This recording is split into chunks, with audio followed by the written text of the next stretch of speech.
Hey there, it's Pete with GCI Turf. Hope you're having a great day today. And it is a Saturday morning, and I just felt a splinter in my hand. I'll have to dig that out when I get back in the house. Wonder where I got that from. So it's a Saturday morning, and me and my family's about to load up and head out on our family vacation. And I wanted to take an opportunity to kind of do a couple of things back here on the Bluegrass that, of course, I wouldn't normally do. So those of you that are watching that are new, I live in North Carolina, right in the center of the state, and go north a couple of hours.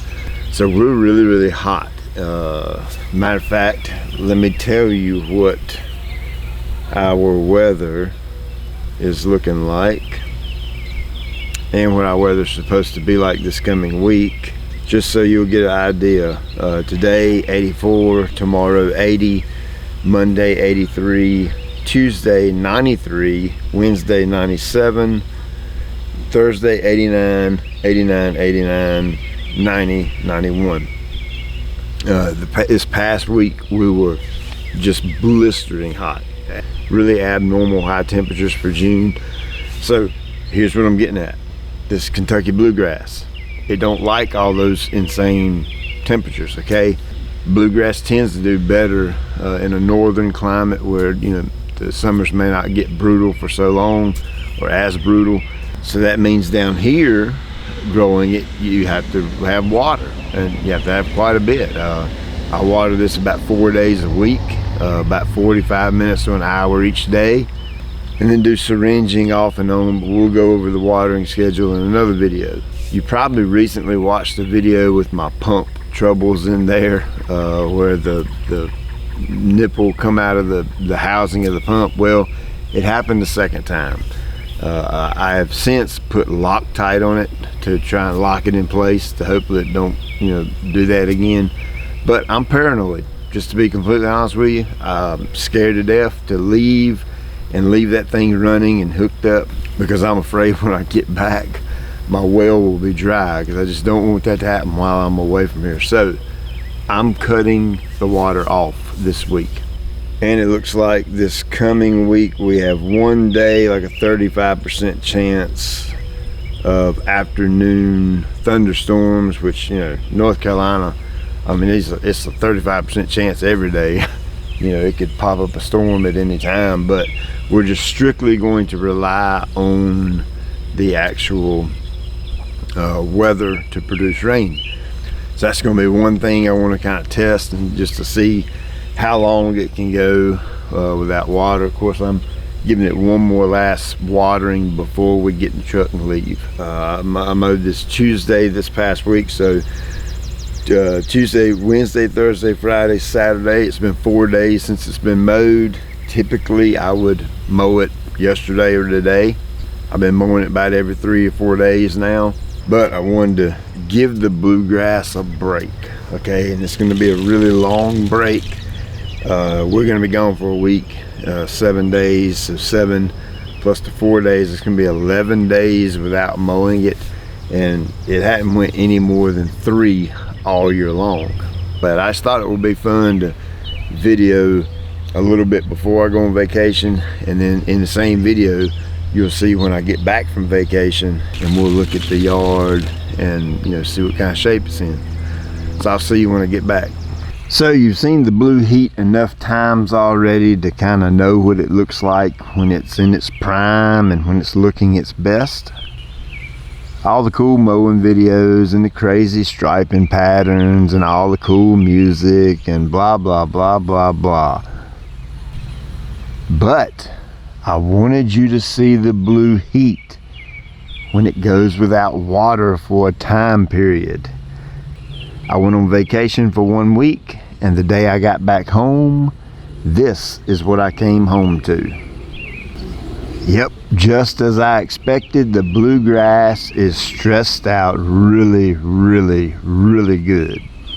So why in the world even do that? Why put your grass through that kind of torture Why? It makes no sense. Why couldn't you have left the water on while you were gone? Well, I could have easily done that. But remember, I did a little episode with my pump. I'm a little uneasy with that. Didn't want to go away for a week and then the water line, come undone again, and I come back home and I run my well dry. So that's one reason. My second reason is I wanted to test the Blue Heat. I wanted to intentionally stress it out so that I can see just how far I can push it without water, and when it gets to a certain point, if I go back with watering, can I bring it back to life?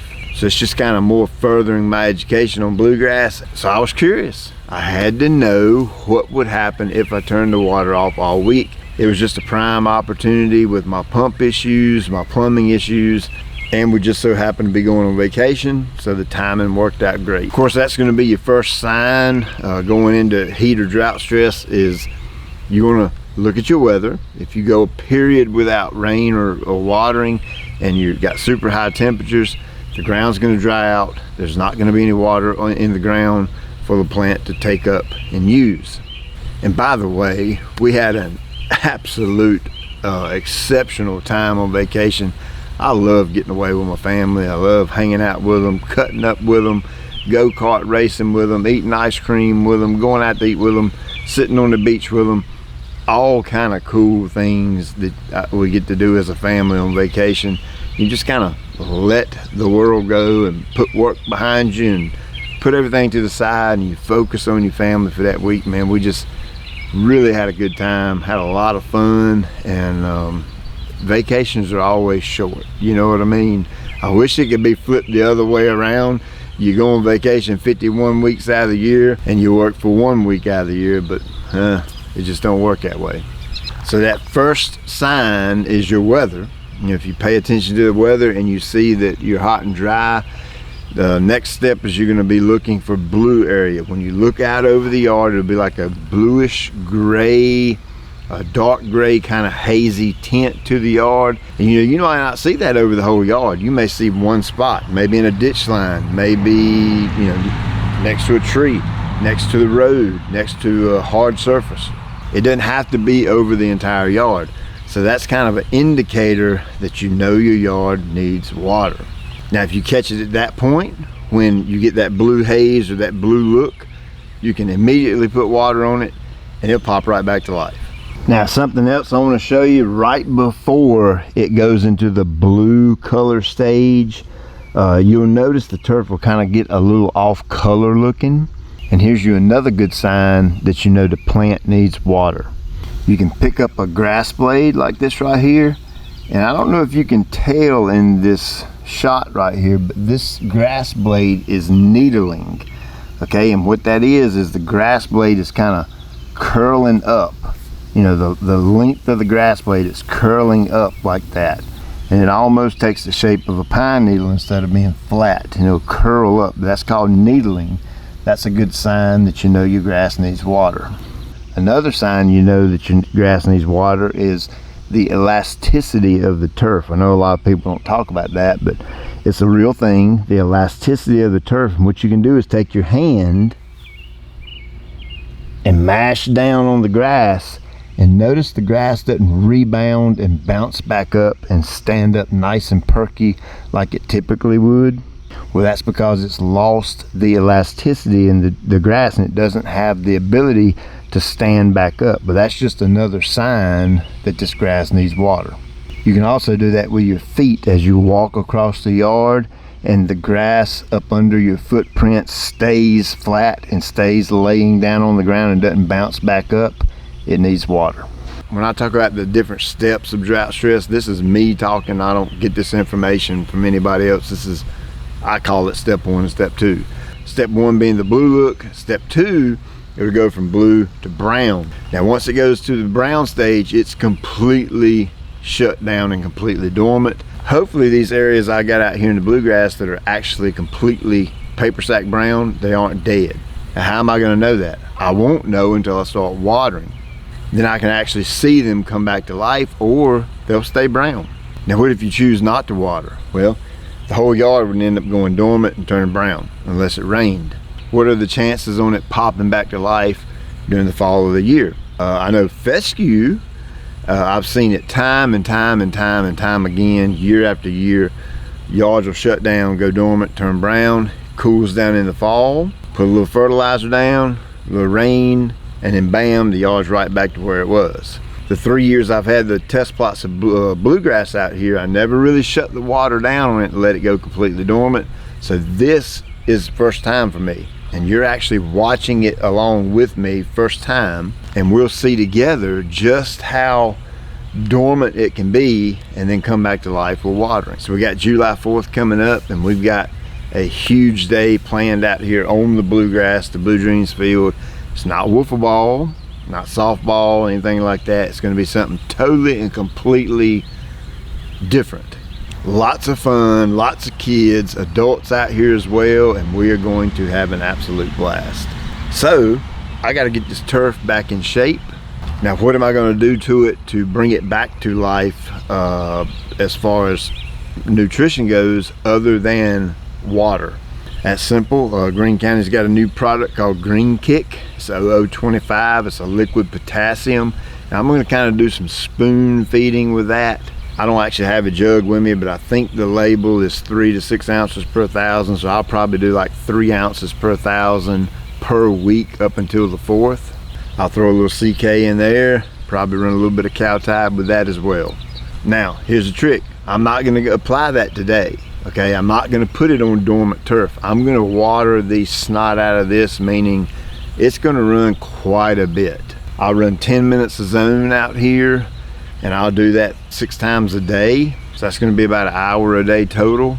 I'll do that for 3 or 4 days. I'll come out here and look at the grass. If I'm starting to get color back into it, that's when I'll apply the nutrients.